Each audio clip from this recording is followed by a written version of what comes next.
आइए आज हम पढ़ते हैं अध्याय 1 कुरुक्षेत्र के युद्ध स्थल में सैन्य निरीक्षण का श्लोक क्रमांक 10। यह है अपर्याप्तम तत्समाक है बलम भीष्माभिर्षितम पर्याप्तम तिवदमेतसहाम बलम भीमाभिर्षितम।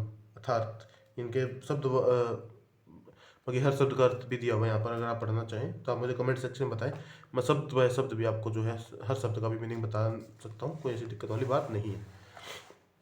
कंप्लीट अनुवाद जो है एक संपूर्ण अनुवाद इस श्लोक का बनता है।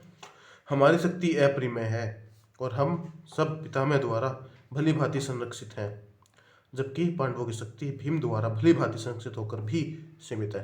कहते हैं हमारे पास जो है शक्ति अप्रिमेय है और पितामह है, भीष्म पितामह जी के साथ यहाँ पर बात हो रही है, उनके द्वारा भली भांति संरक्षित भी हैं, जबकि जो पांडव हैं उनकी शक्ति भीम द्वारा भली भांति संरक्षित होने के बावजूद भी सीमित है और हमारे पास अप्रिमेय यानी कि असीमित जो शक्तियाँ हैं। आइए यहाँ का तात्पर्य पढ़ते हैं और आपको बताते हैं। माफ कीजिएगा। तात्पर्य इस श्लोक का है, यहाँ पर दुर्योधन ने तुलनात्मक शक्ति का अनुमान प्रस्तुत किया है। वह सोचता है कि अत्यंत अनुभवी सेनानायक भीष्म पितामह भीष्म के द्वारा विशेष रूप से संरक्षित होने के कारण उनकी सशस्त्र सेनाओं की शक्ति अप्रिमेय है।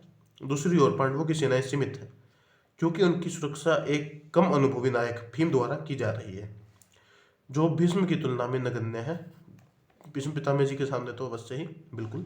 दुर्योधन सदैव भीम से ईर्ष्या करता था, क्योंकि वह जानता था कि उसकी मृत्यु कभी हुई भी तो वह भीम के द्वारा ही होगी, किंतु साथ ही उसे दृढ़ विश्वास था कि भीम की उपस्थिति में उसकी विजय निश्चित है, क्योंकि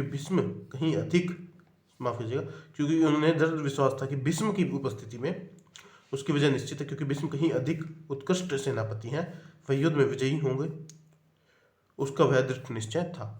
तो आप इससे अनुमान लगा सकते हैं कि कहाँ तक जो है बातचीत अभी चल रही है। चलिए